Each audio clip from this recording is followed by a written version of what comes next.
아멘. 오늘 말씀 함께 나누겠습니다. 오늘 말씀은 이제 느헤미야 6장까지 벌써 왔습니다. 느헤미야 말씀은 이야기로 돼 있어서 다 아실 텐데, 느헤미야가 수산성에 있을 때, 즉 이제 1장에 보시면 느헤미야 말씀은 에스라와 연결되거든요. 그래서 이 아닥사스다 왕이죠. 그래서 아닥사스다 왕, 그리고 이 바사, 메대 바사가 연결되어 있는 그 제국 때 느헤미야가 예루살렘이 멸망한 것을 소식을 듣고, 그리고 성문이 불탔고 완전히 황폐한 것을 듣고 돌아오면서 이제 이야기가 시작되는 게 느헤미야입니다. 그래서 성벽 이제 완성이 되어져 가는 지금 상황에 우리가 쭉 오면서 많은 방해들이 있었거든요. 그런데 이 6장에서는 이제 조금 새로운 일이 또 일어납니다. 뭐냐면 이제까지와는 조금 공격의 방향이 달라집니다. 그 전까지는 백성 전체 혹은 성벽 공사에 대한 방해였다면, 이제 지금은 공격의 방향이 좀 달라지는데, 공격 방향이 누구에게 집중될까요? 맞습니다. 제목이 나오죠. 느헤미야에게 공격의 타겟이 이제 한 개인으로 딱 타겟이 잡혀집니다. 그래서 공격 방향이 바로 느헤미야 한 사람을 집중적으로 이제 공략하는 그 본문이 오늘 바로 이 6장 본문의 이제 시작인데요. 이것을 기억하면서 오늘 본문을 한번 들어가 보도록 하겠습니다. 우리 1절 말씀인데 같이 한번 1절 읽도록 할게요. 1절 시작. 산발락과 도비어와 아라비아 사람 게셈과 나머지 우리의 원수들이 내가 성벽을 건축하여 허물어진 틈을 남기지 아니할까 함을 들었는데 그때는 내가 아직 성문에 문짝을 달지 못한 때였더라. 아멘. 지금 느헤미야에게 이제 6장 시작되면서 오늘의 말씀 제목은 느헤미야의 소명입니다. 느헤미야가 가지고 있는 소명이 뭔가, 이것에 대한 말씀을 중심으로 나누겠습니다. 자, 첫 번째 대지는 보면 이렇게 말하는 겁니다. 와, 이제 성벽이, 허물어진 성벽이 지금 점점 거의 완공 수준인 거예요. 틈들도 다 메꾸어졌고 이제는 뭐만 달면 되는 거죠? 이제 성문만 달면 끝이라고 이제 소문을 누가 들었죠? 원수인 이제 산발락과 도비와 또 게셈이라는 이 원수가, 대적자들이 들었어요. 그랬더니 2절 말씀을 같이 한번 또 읽어볼게요. 그 다음 절 2절입니다. 시작. 산발락과 게셈이 내게 사람을 보내어 이르기를 오라, 우리가 어느 평지 서로 만나자 하니 함이었더라. 아멘. 산발락과 게셈이 나에게 사람을 보냈어요. 그래서 뭐라고 하냐면, 자, 오라, 우리가 지금 이제 어느 평지에서 만나자. 어느 평지에서 만나자. 우리가 서로 좀 만나서 잘 지내보자. 평화롭게 지내보자. 이제 우리가 서로 만나서 말로 좀 서로 대화하면서 서로 화평하게 지내보자. 이렇게 말을 하는 거죠. 이게 어떤 거냐면 타협입니다. 타협, 그리고 확친을 맺자. 이런 목적을 가지고 편지를 쓰는 겁니다. 근데 목적이 뭐라고 나오죠? 2절에? 왜 만나자고 했죠?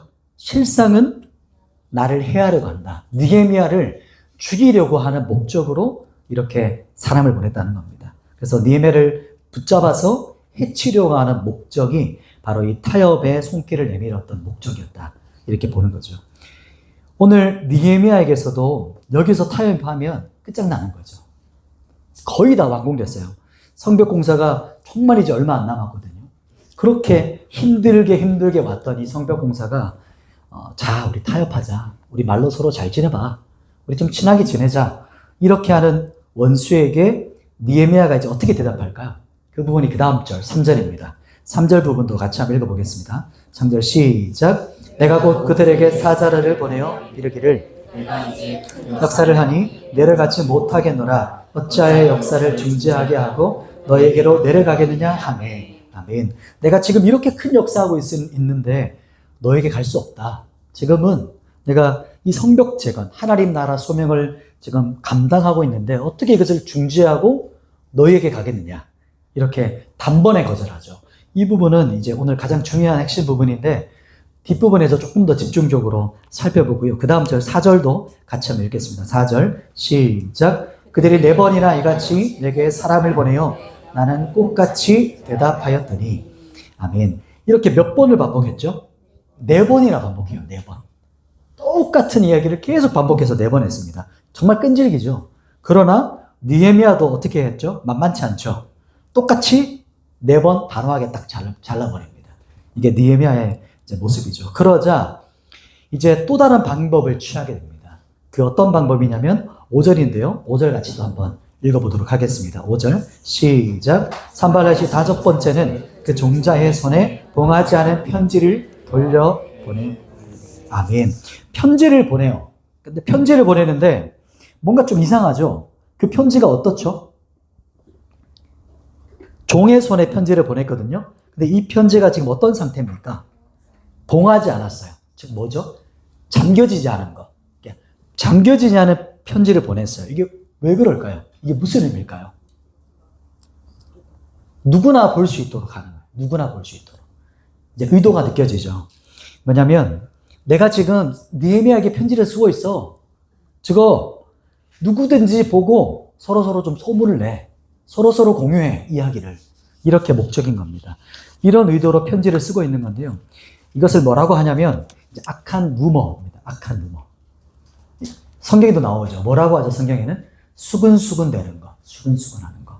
즉 나쁜 소문을 내려고 하는 겁니다. 나쁜 소문을. 이게 아무리 해도 안 되니까 거짓말로라도 없는 말을 이제 만들어내는 거예요. 지어내는 거예요. 그렇게 해서 어떻게 하는 거죠? 모함하는 거죠. 느헤미야를 모함하고 있는 겁니다. 그러니까 원수들의 공격하는 방향이 지금 이제 느헤미야 한 사람을 말하고 있고 향하고 있는 거죠. 느헤미야 한 사람을 무너뜨려서 원수는 지금 이 공동체 전체를 와해시키려고 하는 겁니다. 한 사람이 넘어지면. 똑같은 짓을 원수는 지금도 합니다. 지금도 동일한 방법을 써요. 여러 가지 방법들을 쓰면서 때로는 한 사람을 지목해요. 지도자를 딱 붙잡는 거죠. 그래서 그 하나님의 손에 붙들린 사람을 무너뜨려서 무엇을 만들어내는 거죠? 이제 루머를 만들어서 그 악한 루머가 퍼지게 만들어서 공동체 전체가 이제 하나씩 와해되는 거, 갉아먹어지는 거. 그게 바로 이제 원수가 쓰는 방법이고 그것은 그때나 지금이나 똑같은 패턴을 가지고 있습니다. 이 패턴을 이제 이단에서 신천지가 가장 많이 사용하죠. 그런데 이단 사이비뿐만 아니고 교회 안에서도 우리가 의도했든 혹은 의도하지 않았든 이런 일들이 벌어지고 있어요. 그리고 이렇게 교회를 깨뜨리는 일이 벌어지는데 그러면 그 악한 루머의 내용이 뭘까요? 이제 우리가 루머로 이렇게 한다는 것을 알게 됐는데 그러면 그 내용이 뭐냐면 6절과 7절이거든요. 그 악한 루머를 한번 살펴보겠습니다. 6절과 7절 두 절 같이 읽겠습니다. 시작. 그 글에 이르기를 이방인 중에서도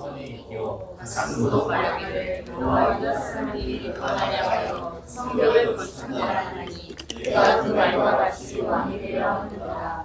또 내가 선지자를 세워 예루살렘에서 너를 들어 선하게 유다의 왕이 있다 하게 하였으니 지금 이 말이 왕에게 들릴지라 그런즉 너는 이제 오라 함께 의논하자 하였기로. 아멘. 지금 길게 설명했지만 어떤 이야기냐면 소문에 듣더라 방송 알죠? 카더라 방송. 듣기에 내가 들었는데 가스무도가 말하는데 지금도 똑같죠? 비슷하죠? 그래서 누가 들었는데 누가 말했는데 느헤미야가 지금 역적이래. 역모를 꾸며서 지금 반역을 꿈꾸고 있는 거라고 해. 이렇게 말합니다. 지금 지가 왕이 되려고 하는 거라고 하는 거야. 생각나지? 느헤미야가 오자마자 어떻게 했어? 저렇게 열심히 성벽 재건하고 사람들한테 잘해주고 막 온갖 것들을 다해서 막 쏟아내면서 성벽 재건을 했잖아. 왜 그렇게 했어? 다 목적이 있었던 거야. 뭐냐면 지가 왕이 되려고 하는 거야. 이렇게 이제 루머가 퍼지기 시작하는 겁니다. 그리고 이제 듣고 이제 또 사람들이 반응하죠. 이제 루머는 한 사람으로 끝나지 않죠. 전달하면 전달받아서 확장돼요. 또 그랬구나. 내가 말을 안 했지만 알고 있었어. 나도 뭔가 찜찜했다고. 뭔가 촉이 왔는데 내가 말은 안 했는데 들어보니까 진짜 그러네. 이제 그러면서 이야기가 이제 확장되어지기 시작하면서 이 어둠의 경로를 통한 방송은 이제 계속 확장되어집니다. 이런 경험해 본 적 있으십니까? 혹시 이 방송국을 운영하신 분 안 계시죠? 본인이 이것을 터뜨린 분 안 계십니까? 이게 의도하든 의도하지 않든 이렇게 되거든요. 왜냐하면 사람은 자문에도 나오지만 다른 사람 이야기는 자기 깊은 곳에 들어가서 막 만족을 준대요. 사람이 악해서 그렇습니다. 맞장구 치면서 이 악한 루머가 이제 소문이 돌고 악한 말들이 공동체를 무너뜨리게 되는 겁니다. 이제 자 그러면 이제 느헤미야가 우리 중요하죠. 이런 일이 벌어졌을 때 느헤미야가 어떻게 이 악한 루머 또 타협 이 어떻게 대응하고 이겨냈는지를 한번 보도록 하겠습니다. 3절인데요. 다시 좀 더 거슬러 올라갑니다. 윗부분으로 가서 3절 같이 읽겠습니다. 시작. 내가 곧 그들에게 사자들을 보내어 이르기를 내가 이제 큰 역사를 하니 내려가지 못하겠노라. 어찌하여 역사를 중지하게 하고 너희에게로 내려가겠느냐 하매 타협하자라고 하는 원수의 말에 느헤미야가 단칼에 난 큰 역사를 감당하고 있어. 그렇게 온호 평지에 가서 당신들하고 대화할 시간 없습니다. 그리고 이렇게 대답하죠. 이게 무슨 말일까요? 한번 따라해 볼까요? 이제 따라해 보겠습니다. 우선순위.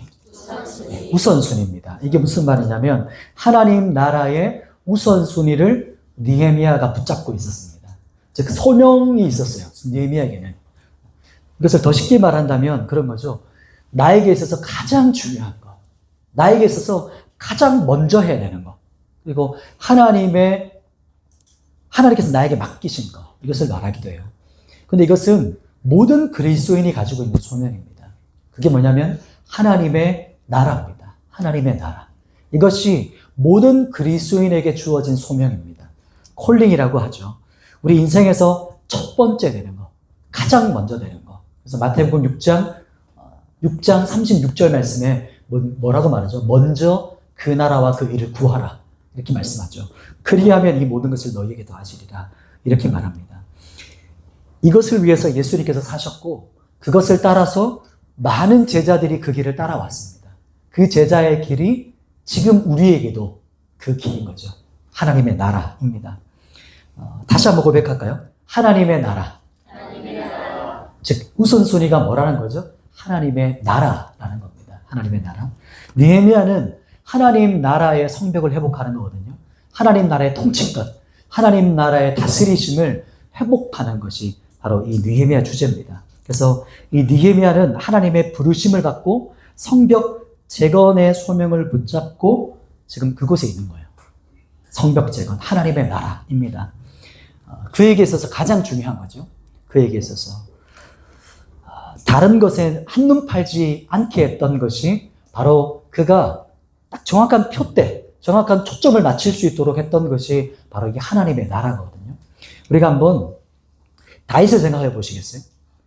정말 엄청난 하나님의 사람이거든요. 다윗이. 그리고 하나님 나라 통치권 하면 바로 다윗의 왕국입니다. 왜냐하면 다윗의 왕국 자체가 하나님의 임재, 하나님의 예배를 통해서 종복했던 역사가 역대상하에 이제 다윗을 통해 나타나거든요. 그런데 다윗이 언제 한번 넘어지고 악을 행합니다. 그때가 언제였죠? 전쟁에 나갈 때 다윗이 함께 전쟁에 나가지 않고 왕궁에서 서성이면서 저녁 늦게 일어나요. 그때 다윗이 넘어집니다. 자빠집니다. 이게 바로 뭔가 내가 살만할 때, 뭔가 내가 이제는 좀 괜찮다. 이제는 좀 내가 좀 숨쉴만하다. 우리가 기도할 만한 제목들이 이제 좀 편해. 이제 조금 살만해. 라고 하는 그때 다윗이 좀 여유를 누렸겠죠. 그때 바로 넘어지게 됩니다. 좀 내가 쉬어도 되지 않을까? 그때라는 것이죠. 우리는 마찬가지. 우리는 우리의 소명, 하나님 나라의 초점을 잃어버릴 때 넘어집니다. 하나님 나라에 하나님께서 우리에게 주신 소명을 잊어버릴 때 다른 것에 한눈 팔게 돼 있습니다. 그래서 넘어지고 악에 자빠지게 되는 거죠. 다른 것에 초점 맞출 때. 느헤미야에 있어서는 성벽 재건이 지금 막바지거든요. 정말 얼마 안 남았어요. 그래서 여기서 곧 완성인데 느헤미야는 그 소명을 잊지 않았습니다. 그것을 계속해서 바라봤습니다. 우선순위를 놓치지 않았다는 거죠. 우리가 이것을 기억해야 됩니다. 우리 삶에, 여러분의 삶에서 하나님의 나라, 소명, 콜링, 나에게 나는 무엇을 위해 부름받았나? 내가 딱 한 가지, 먼저 무엇을 붙잡고 초점을 맞추고 나아가야 되는가? 이것이 흐트러지면 오만 것들이 그것을 차지하려고 하거든요. 첫 번째 것을 잃어버리면 오만 것들이 그 자리를 차지하려고 막 나에게 들어닥칩니다. 오늘 본문을 통해서 하나님의 부르심과 소명을 잊고 살면 엉뚱한 데 우리가 관심을 빼앗기게 된다는 것이죠. 그렇다면 이제 마지막인데요. 그렇다면 느헤미야가 원수들의 악한 루머를 어떻게 대처했는가? 그 부분이 바로 이제 8절입니다. 우리 8절 말씀을 같이 한번 읽어보도록 하겠습니다. 8절 시작. 내가 사람을 보내어 이르기를 내가 말한 바 이런 일은 없는 일이라 내 마음에서 지어낸 것이라 하였느니. 아멘. 느헤미야가 딱 잘라 이렇게 말하죠. 이런 일은 없어. 당신이 지어낸 말이요. 이렇게 우리 생각보다 너무 짧게 끝입니다. 나는 그런 일 없어. 당신 지어낸 겁니다. 이렇게 딱 끊어지거든요. 왜냐하면 루머 자체는 루머에 반응하면 또 다른 루머를 계속 만들어내요. 그래서 어떤 하나하나마다 다 뭔가 하나 이야기하기 시작하면 한마디 한마디 할 때마다 어떻게 될까요? 그 다음 또 다른 소문, 또 다른 루머에 거리를 계속 주게 됩니다. 그렇기 때문에 루머 자체는 대항하면 지혜롭게 하지 못하면 오히려 더 이제 확장돼요. 불난 집에다가 기름을 이제 붓는 거죠. 괜히 확 타오르게 되는 겁니다. 왜냐하면 루머 자체가 악한 의도이기 때문이에요. 뭔가 답을 위해서 얻는 게 아니거든요. 그렇기 때문인 거죠. 그래서 느헤미야는 9절에 보면 또 한 번 더 읽어볼게요. 9절에 이제 어떻게 하는지 한번 볼게요. 9절 같이 읽겠습니다. 시작. 이는 그들이 다 우리를 두렵게 하고자 하여 말하기를 그들의 손이 피곤하여 역사를 중지하고 이르지 못하리라 함이라. 이 절에 손을 힘있게 하옵소서 하였노라. 아멘. 여기는 이제 기도거든요. 느헤미야가 기도합니다. 뭐라고 기도하냐면 하나님, 그들이 나를 두렵게 해서 아무것도 못하게 하려고 합니다. 나의 손을 피곤하게 해서, 이게 뭐죠? 내가 기도하지 못하게 피곤하게 만드는 거거든요. 근데 이제 이것을 반대로 해석하더라고요. 피곤해서 기도하지 못하는 것이 아니라 기도하지 못해서 피곤하게 된다. 이렇게 해석을 하십니다. 낙심하게 하려 합니다. 이 성벽 재건 역사를 멈추게 하려고 합니다. 이 소명을 이루지 못하도록 온갖 타협과 루머로 저를 공격합니다. 하나님, 이제 내 손을 힘있게 하옵소서. 하나님, 제가 낙심하지 않도록 저를 붙들어 주십시오. 당신의 강한 오른손으로 저를 붙드사 주님이 주신 이 소명을 끝까지 이뤄갈 수 있도록 주님의 힘을 불어넣어 주십시오. 저를 견고하게 해 주십시오. 이렇게 기도합니다. 이제 기도를 풀어 말한다면 이렇게 기도하는 것이죠. 마지막 느헤미야의 문맥을 한번 볼래요? 기도 부분에 뭐라고 마지막 기도하냐면 힘있게 하옵소서 이렇게 합니다. 나중에 보시면 알겠지만 느헤미야처럼 강인하고 강렬한 리더십이 별로 없거든요. 다른 사람의 수염이랑 머리털을 막 뽑아버립니다. 죄악을 지은 사람들 불러가지고. 그런 사람 본 적 있나요? 본 적 있어요. 강력한 리더십이거든요. 그런데 지금 뭐라고 말하냐면 하나님, 저에게 힘을 주세요 라고 기도합니다. 그가 그렇게 강직해 보이고 흔들리지 않을 사람처럼 보이지만 그가 가지고 있는 힘과 그 강직함이 어디로부터 오는 걸까요? 바로 하나님께로부터 오는 겁니다. 기도로부터 그 힘의 근원인 것이죠. 하나님이 주시는 힘으로 이기는 거예요. 사람은 다 똑같거든요. 아주 작은 말, 아주 작은 루머, 아주 작은 사소한 일에도 사람 마음이 움직입니다. 움직여요. 사람이 밖으로 보이지 않을 뿐이죠. 그 마음은 누구나 그렇거든요. 그리고 오늘 본문에도 그렇지만 이게 얼마나 많은 소문이 퍼졌겠어요. 그죠? 이렇게 이제 높은 직위에 성공한 느헤미야가 왔어요. 그런 스펙을 가진 사람이 자기 땅에 왔는데 곱게 보겠습니까? 아무리 열심히 가져도 사람들은 뭔가 속셈이 있겠지 라고 했더니 그런 어떤 루머가 퍼지자마자 얼마나 많은 사람들이 그 가십거리를 가지고 있었겠어요. 그러나 연약하고 넘어지고 실수하고 낙심할 수 있죠. 그러나 오늘 본문에서 느헤미야는 그것을 견디고 이겨내는 사람이었습니다. 근데 그것이 자기 본연의 의지가 아니에요. 그렇게 태어난 게 아닙니다. 그러니까 우리가 유교에서 말하는, 동양에서 말하는 자기 의지력, 막 영혼과 같은 살신성에 막 무릎을 찌르고 막 그런 게 아닙니다. 본문에 보시면 느헤미야가 계속해서 본문 이제 한 장 끝날 때마다 계속 기도하거든요. 계속 기도의 반복이에요. 그러면서 리더십을 이어갑니다. 그런 것처럼 당신의 손으로 주님 저를 붙잡아 주세요. 주님의 손으로 저를 덮어주세요. 주님 힘을 주세요. 이렇게 기도합니다. 이게 무슨 의미냐면 자신이 얼마나 약하고 부족한 존재를 아는 겁니다. 인정하는 거예요. 내가 얼마나 약한지 아는 사람이 기도하러 갑니다.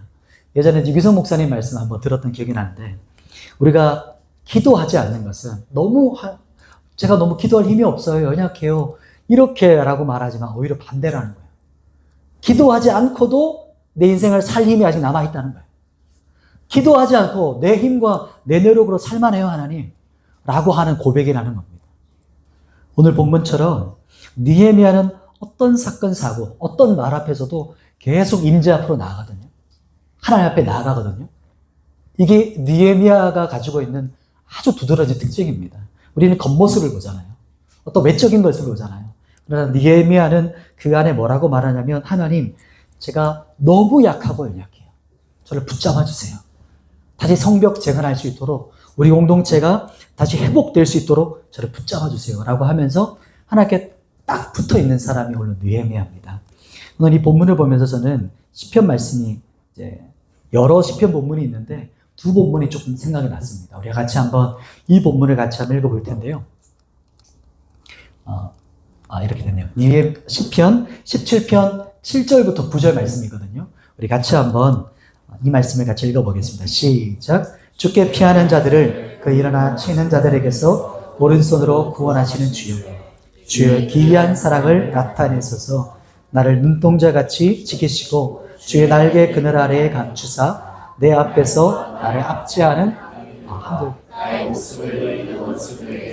벗어나게 하소서. 아멘. 그리고 시편 91편 말씀입니다. 정말 유명한 구절이죠. 시편 91편 이렇게 메모해 놓으시고 혹 느헤미야처럼 내가 어떤 나쁜 소문 혹은 인생의 수렁 같은 데 빠졌을 때 그때 이 기도로 고백하셨으면 좋을 것 같아요. 우리 91편 다 하고 싶지만 우리 두 절 말씀만 같이 한번 읽어보도록 하겠습니다. 91편 1절 말씀과 4절 말씀을 우리가 기도하는 고백으로 같이 한번 고백하도록 하겠습니다. 1절과 4절입니다. 시작. 지존자의 은밀한 곳에 거하시며. 다시 한번 읽어드릴게요. 보이나요? 잠깐만요. 제가 맞트렸나 봅니다. 우리 성경을 찾으셔야 될 것 같습니다. 성경 시편 91편 1절과 4절입니다. 우리 같이 다시 한번 읽을게요. 1절 4절 시작. 지존자의 은밀한 곳에 거주하며 전능자의 그늘 아래 사는 자여. 그가 너를 그의 빛으로 덮으시리니 내가 그의 그늘 아래에 피하리로다. 그의 진실함은 방패와 손방패가 되시나니. 아멘. 그러니까 지존자의 은밀한 곳으로 나아가는 거죠. 그게 기도라고 합니다. 주님의 그 임재 안으로 나아가는 거, 은밀한 곳으로 들어가는 거, 그것이 기도거든요. 그래서 이 시간 말씀을 정리하고 같이 한번 기도했으면 좋겠습니다. 이 뒷부분에 보면 가장 높이 사는 새 혹시 아시죠? 독수리라고 하거든요. 독수리가 가장 높이 나는 새로 유명한데, 그러면 독수리보다 더 높게 날려면 어떻게 하면 좋을까요? 비행기를 탄다 생각할 수 있겠지만 비행기 말고요. 어떻게 하면 독수리보다 우리가 더 높게 날 수 있을까?